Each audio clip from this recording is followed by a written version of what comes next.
তা বলো তো রাধে, কতখানি প্রেম তোমায় দিতে পারলে তবে এই ঋণ থেকে তুমি আমায় মুক্তি দেবে? তখন ললিতা বিশাখা বলছে, এই যে কৃষ্ণ, ওসব রাধারানীর কাছে কি খবর রয়েছে? ওসব রাধারানীর কাছে খবর নেই, খবর আমাদের কাছে। বাহ, ভালো লোক তুমি। যখন ঋণটা নিতে গেলে তখন আমাদেরকে ধরলে, আর যখন ঋণ শোধ করার ব্যাপার হলো এজেন্টের আর কোনো বার্তা নেই। এখানে যারা এলআইসি করেন তারা বুঝবেন, এজেন্ট আছে না, এজেন্টের জন্যই আপনি এলআইসি করেছেন, এজেন্টের জন্যই 50 লাখ টাকা ম্যাচুরিটি আপনি পেয়েছেন, আর এজেন্টের কমিশন দেবেন না। ললিতা বিশাখা বলছে যে প্রেমটা যখন করছিলে তখন কার সাথে যোগাযোগ করেছিলে? আমার সঙ্গে। হ্যাঁ, সুবলে নাগরে কহিছে কথা, বিশাখা সুন্দরী আইলা কথা, কি কথা কহিছ সুবল শোনে, কহিতে কহিতে কান্দিছ কেনে, কি কথা কহিছ নাগররাজ, আমায় বলো না মনের কাজ। তাহলে বিশাখা যদি না হতো রাধা গোবিন্দের মিলন হতো নাকি? চিত্রপটে কৃষ্ণকে, কৃষ্ণের রূপকে এগিয়ে নিয়ে এসেছিল বিশাখা।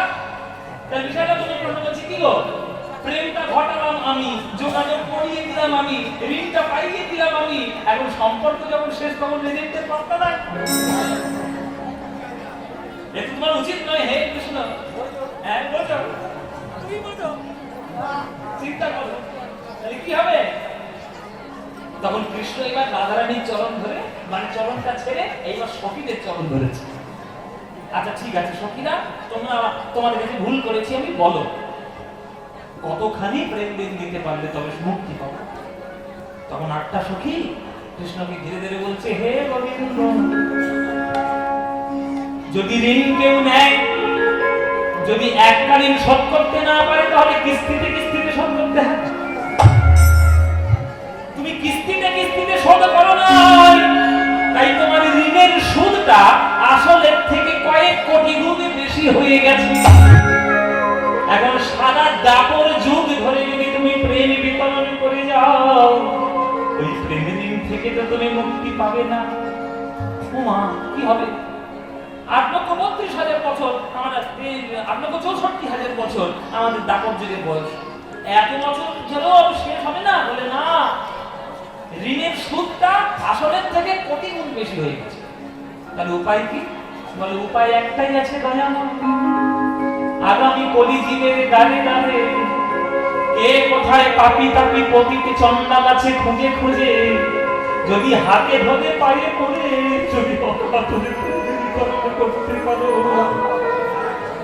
যদি চরণে ধরে প্রেম মিলাতে পারো, অবশ্যই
চরণে ধরে প্রেমে দেবী